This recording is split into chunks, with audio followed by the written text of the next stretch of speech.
Okay, we're here at a very different area of Gamescom with the ever wonderful, the ever fantastic Karl Stewart, and a set of chairs that are either disabling us or relaxing us. We're not, the jury's out in this one. Karl, how are you doing?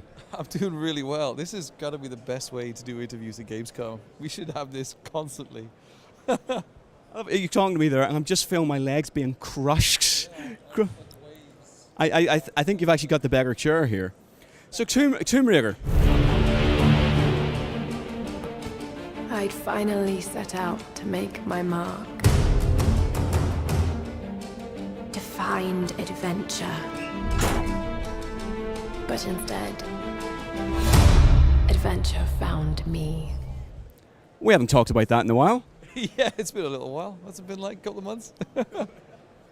Obviously enough, what you're showing is very much like what we talked about during E3 anyway, but sort of like maybe taking a broader look at, there's something we haven't talked about, the music.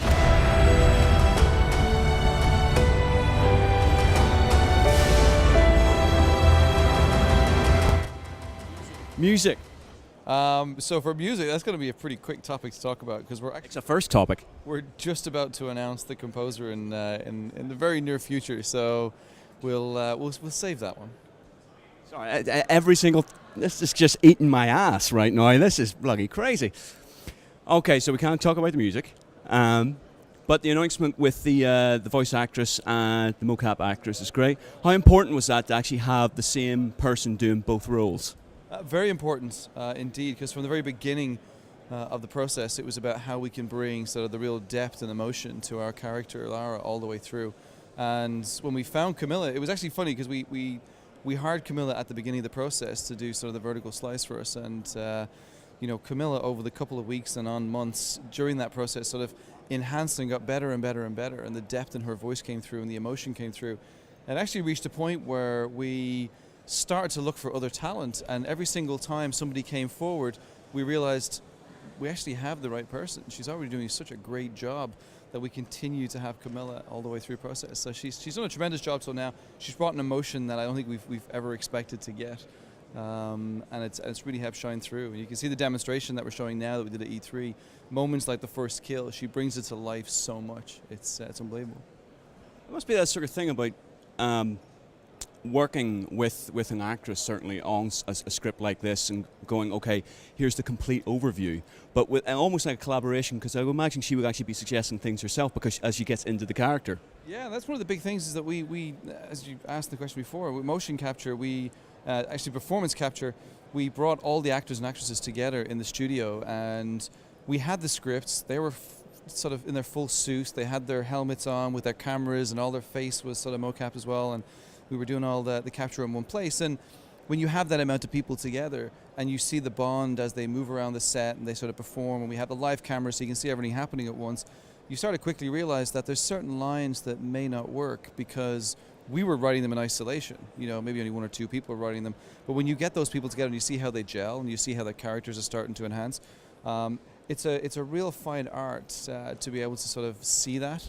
And Noah Hughes, our creative director, saw it on many occasions and actually sat with them and worked through those scenes. And we managed to get even the first kill. Noah talks a little bit about it in one of the documentaries just recently did, where she performed the scene and she was in tears. She was literally in tears on the ground. And he kind of looked at her and he was like, okay, well, do you mind we do that again? And she was like, oh yeah, of course. Do you want to do it again? Just give me a second. And it was literally, she could turn it on and perform the role in an instant. And it just meant so much to us that we could actually think about how far you push the character. And the sort of situations we put her in, that Camilla was able to sort of bring that to the role. And stitching that together with, if you're filming and mocapping this, you can see the scenes, like you said, instantaneously. It gives you a better idea of the entire arc and basically, like you said, maybe things that you may want to change, seeing it without 6 months down the line once the actual scene's finally been designed. Yeah, I think but one of the challenges that you have is that it's very iterative, and that you don't want to go into a session and just record everything at once because things do change and it's quite an expensive process, as you may imagine. So what we tend to do is kind of go in for just a quick shoot, get everybody together, kind of play out those scenes, get them in, have a look at it in the game, get a feeling for what it's like. And then once you sort of say, okay, well, the first one works, but it doesn't lead nicely into the second one, but the fourth one was awesome, you can go back in, you can re-record, And generally, maybe 5 or 6 sessions is kind of the average that we do. So it's not something that you sort of say, right, we're just going to book a studio out for the day and we're going to do all the lines at once. When you're doing this, you try not to do VO booth pickups. You try and make sure that you capture everything in the sessions with motion capture. But every now and then you go in and you pick up a few lines where it's just it's normal. But the process is quite exciting. I've been down a couple of times, and you get taken aback every single time, watching them bring something new to the role each time. Certainly seeing with other games, other companies sort of releasing almost that behind the scenes stuff, like with Beyond and The Last of Us. Do you see that almost as inspiration in its own way, that these other companies are striving for the same sort of goals as you are? I do. I think as a studio, we love the fact that the bar has been raised for everybody, and the way in which we capture. You remember when we did LA Noir, it was always about the sort of facial capture, because that meant so much inside that game, and about reading their faces. And for us, much like some of the bigger games coming out now, it's more than just the faces. It's about movement. It's about how you read somebody's sort of acting and performance. And although we have a phenomenal animator in the studio, Brandon, has done such a great job of bringing our character to life, there are scenes in cinematics that really, you can read the situation just by the body. And that's something that I think we should be documenting, we should be talking about, because it means that we're trying as a number of developers, we're trying to push the boundaries in bringing a depth of emotion and narrative story to video games. And I think that's what it takes to get there. And your arm must be getting really tired now.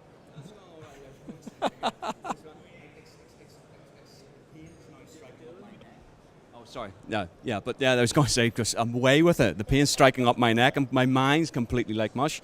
But we sort of go back. You sang about like Lara and the group of people that she's on the island with. Certainly, Tomb Raider's origins are about the lone adventure, really, and you'll maybe have interactions with certain enemies and such like that. But how does that change the dynamic of Lara as a character? So you're right. Tomb Raider has really always been about isolation. She barely sort of met people, and when she did, it was for very short periods of time. The goal with this game is to still have the isolation. We still want that sort of survival nature of a girl on her own, coming of age, taking on situations as they sort of come to her. But it's also about showing a different facet and a different dimension to Lara Croft. When she gets on the island at first, we see her in those isolated moments, alone, afraid.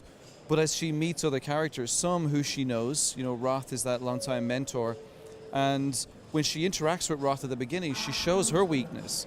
She said, "I don't believe I'm a Croft," and he says, "You are, don't believe in yourself."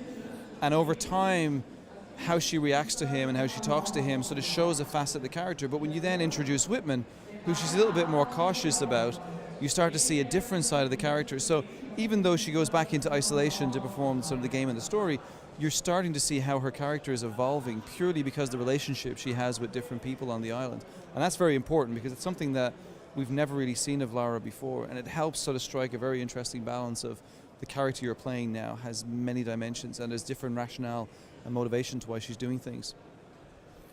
Have you seen any Lara Croft cosplayers yet? Like new Lara Croft? Yeah, I actually haven't been down on the floor much. They've had me here doing interviews pretty much the last 3 days. Megan has been up and down, and she has plenty of photographs where she gets really excited when she goes down on the floor and she meets like the new Laras. She thinks it really is a testament to sort of the fact that Lara is an icon, and that irrespective of whether she wears sort of the older outfit, the newer outfit, people really want to sort of get into the cosplay element. And Megan, no better person for cosplay, so she loves to catch up with them and talk to them about how they made their outfits and the detail. And even just the other day on one of the sites I caught, somebody had gone to the bother of not only building the outfit, and creating the outfit, but they've actually gone and done like a real professional photo shoot on the beach, like as if she's just been shipwrecked. So she's got that kind of character that fans are really, really into sort of the new vision. It's good to see. That's a good confirmation for yourselves that people are embracing this wholeheartedly. Karl, it's always a pleasure talking to you. I hope to talk to you again soon with something new to see. Yes, thank you very much. It's always a pleasure, without a doubt. Bring on the next interview. I'll do it here again. Cheers. When all seemed lost, I found a truth.